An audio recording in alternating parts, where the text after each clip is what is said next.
Bueno, pastor, ¿y qué decir cuando algunos afirman que en la Biblia no dice nada de Jesús entre los 12 y los 30 años e incluso que viajó a la India a estudiar ocultismo?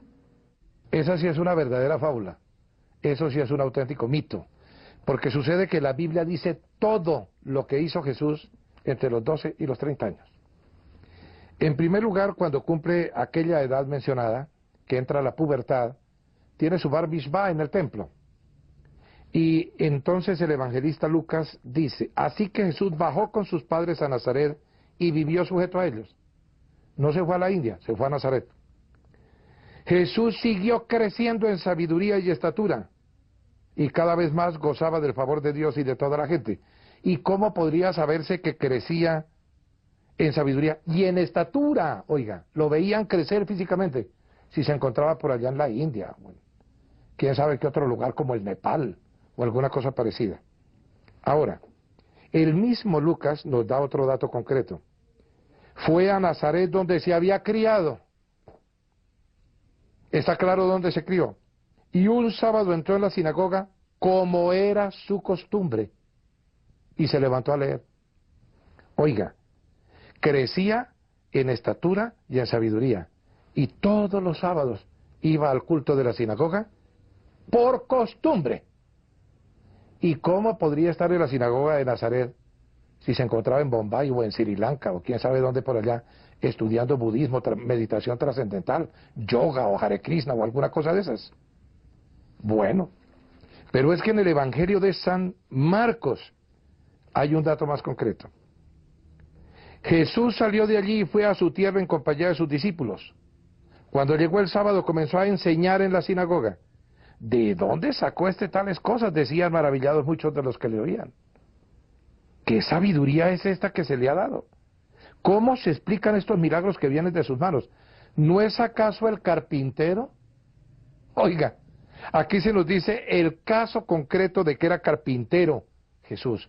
No hijo de un carpintero solamente, sino que él mismo ejercía la profesión de su padre adoptivo o putativo, que era José. Pero ¿a qué horas aprendió a manejar escoplos y garlopas y serruchos y a echar viruta a la basura y todas esas cosas, si se encontraba por allá meditando trascendentalmente en el Himalaya, aprendiendo cosas en una región del mundo que en esa época no tenía ningún contacto con el Oriente Medio? Bueno, a mí me parece sinceramente que esas cosas son esfuerzos por tratar de nivelar a Jesucristo en la mediocridad de todos los hombres. Y ahora, que Jesús no había estudiado ni en Oriente ni en ninguna otra parte, queda claro en el Evangelio de San Juan, cuando el Señor va a Jerusalén y observa lo que se dice. Los judíos se admiraban y decían, ¿de dónde sacó tantos conocimientos sin haber estudiado? No se dice que un viejo rabino de venerable barba blanca se levantó y dijo, es que como este muchacho, Chuchito, se ganó una beca del ICETEX y se fue en un intercambio por allá a hacer, aunque fueran unos cursos de verano en Ceilán, para estudiar Ramayana y cosas por el estilo, como la reencarnación, etcétera. Añade Juan, mi enseñanza no es mía, replicó Jesús, sino del que me envió. Y aquí queda claro que el que lo envió está detrás o encima del enviado. A mí me parece que lo que están tratando de hacer es que, nivelando a Jesús con el resto de los hombres, llevamos a la androlatría a la especie humana. La más burda forma de la idolatría, que es la adoración del hombre mismo. La criatura creyendo ser el creador. En el misterio de la encarnación de Jesucristo, no es que el hombre sube a Dios, sino que Dios baja a hombre, por decirlo de alguna manera. No que la criatura se hace creador, sino que el creador se hace criatura. Pero claro, hoy están vendiendo ideas como los dioses atómicos, que así como en un átomo del uranio está toda la esencia de ese metal, entonces en cada partícula de la creación está toda la esencia divina. Pero la Biblia no dice eso. La Biblia dice que Dios está en todos los lugares, pero no en todas las cosas. Y por supuesto, Dios no se puede clonar a sí mismo. Dios no puede crear deoclones o clones divinos. La idea, principalmente de la nueva era, es enseñar.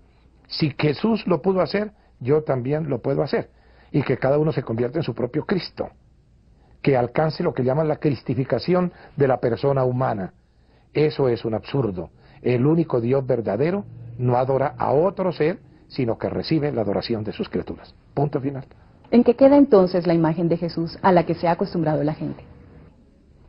Pero no toda la gente. Porque recuerde que la cristiandad hay una rama completa que somos los protestantes o reformados o evangélicos que no rendimos culto a imágenes de ninguna naturaleza. Por lo tanto, no nos afecta en lo más mínimo que se mire a Jesús de uno o de otro modo, porque se trata simplemente de representaciones artísticas. A través de la historia, en muchos lugares, de acuerdo con la cultura, la raza, el medio ambiente, se han intentado aproximaciones humanas a Jesús. Los ortodoxos, por ejemplo, en su iconografía, lo representan prácticamente como un héroe homérico de la Odisea o de la Ilíada. Los romanos, como es lógico, lo latinizaron, y eso encuentra su máxima expresión en el Jesús de la Última Cena de Leonardo da Vinci.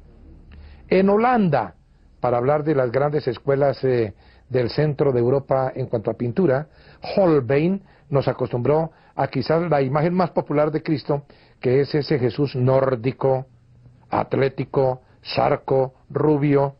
Bueno, todo sería Jesús menos uno indoeuropeo o ario. Los coptos en Egipto, en Libia, en Eritrea, etcétera, han dibujado un Jesús de raza nilótica, que son aquellos de característica racial muy fina, pero con la tez negra. La idolatría ha salido beneficiada con las variadas imágenes de Jesús que se utilizan para fines religiosos. Pero Dios no es antropomorfo, aunque su Hijo se haya hecho hombre y haya sido uno de nosotros. Hay que entender lo que el propio Jesús enseñó a la samaritana. Dios es espíritu, y debemos adorarlo en espíritu y en verdad. Las imágenes están literalmente prohibidas en las Sagradas Escrituras. El mandamiento dice expresamente: no te harás imagen, ni ninguna semejanza de lo que esté arriba en el cielo, ni abajo en la tierra, ni las aguas debajo de la tierra. No te postrarás a ellas, ni las honrarás. Ahora, en cuanto a la apariencia humana de Jesús, que la tuvo, por supuesto, porque era un hombre como todos nosotros, es muy difícil hacer precisiones. Entre otras curiosidades, porque después de la resurrección, su cuerpo fue transmutado, su cuerpo fue transformado, su cuerpo fue cambiado, hasta el extremo de que las piadosas mujeres que fueron al sepulcro y lo vieron resucitado, no lo reconocieron de entrada. Unos discípulos que iban por el camino de Emaús, con quienes Jesús anduvo un largo trecho, tampoco lo pudieron reconocer. Cuando se aparece estando cerradas las puertas en el aposento de Jerusalén, donde están reunidos los apóstoles, ninguno puede creer que es el Señor. Es necesario que Tomás lo toque y se dé cuenta de las llagas que tiene para constatar que ese ser diferenciado ya, que ha pasado a un estado superior de materia espiritualizada, por decirlo de alguna forma, es el mismo Jesús de Nazaret que estuvo con ellos 3 años. Me parece que en esto nosotros debemos, como siempre, atender las admoniciones del apóstol San Pablo. Observa lo que él dice a los Corintios: así que de ahora en adelante no consideramos a nadie según criterios meramente humanos. Atención, aunque antes conocimos a Cristo de esta manera, bajo criterios humanos, ya no lo conocemos así. Entonces me parece que nosotros no debemos entrar en el terreno de estarnos imaginando que ahora cambia nuestra fe porque cambian imágenes más o menos convencionales de Jesús. Entre otras cosas, porque Jesús es el Rey de los Reyes, el Señor de los Señores, y como lo vio Juan en su visión de Apocalipsis, es indescriptible en términos humanos. Así son las cosas simplemente.